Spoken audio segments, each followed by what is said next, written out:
But you know, it was a good time in music. It's kind of like 2012. Kind of like J. Cole was kind of coming out with. He was about to drop Born Center. He had a lot of hype coming up. Kendrick Lamar dropped Good Kid, Mad City. That was heat. It changed the game. Drake was coming off the Take Care vibe. He's about to drop that Nothing Was the Same. Yeah, that was good. I just felt like that was a good period Solid. of time for like hip hop in general. Like I was more into hip hop than anything at that time. You had Like- a lot of people that were just like, and it was like all mumble rap wasn't a thing yet, you know, like it was everybody out was like pretty fucking fire. Yeah, you had to be a good lyricist. You had to have impressive lyrics at that And time. good production. Drake had 40, so you know. When Future first came out, I was confused. I didn't know what the whole thing was, what was going on, because he was so different from anyone else who was out. And I would say that Future is kind of like one of the first that made rap more melodic and less lyrical. Because at first, I didn't understand it. True. And I was telling my brother who I was making music with at the time, I was like, who is this guy? Come listen to this. And we walked in and put on that Turn on the Lights. And it started riding out, and we were like, okay. That's a good one. Yeah, we were like, okay, this is gas. We get it. You know? And that, I would say after that, I started hearing it a little bit more. And then you had the era where the lyrical rappers would complain about it.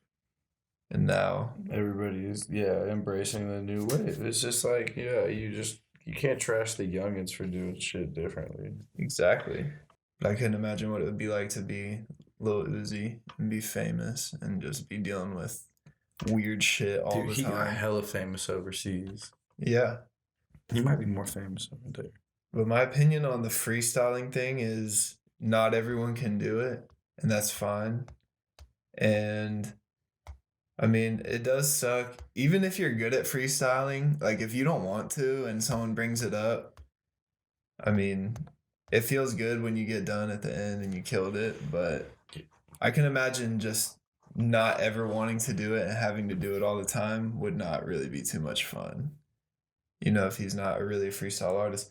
I kind of figured that Lil Uzi freestyles all the time just from listening to his music. He probably freestyles like we're getting blown up during this podcast. I know, dude. Shout to the boy Travis Henry. Just know T Ravi. That's my boy. Yeah, hopefully you be listening to this. Yeah. Be riding out. Hope the fam's doing good, Travi. Yes, sir. Shout out to Ann and David. Shout out to Blake and Savannah West, which will be. Oh yeah, congratulations to them. They'll be tying the knot tomorrow. I'll be riding to PCB shortly after this podcast to celebrate with y'all. Big moves. Big congratulations. That's gonna be a banger. Can I tell a quick story about Blake? Please. Recent story about Blake.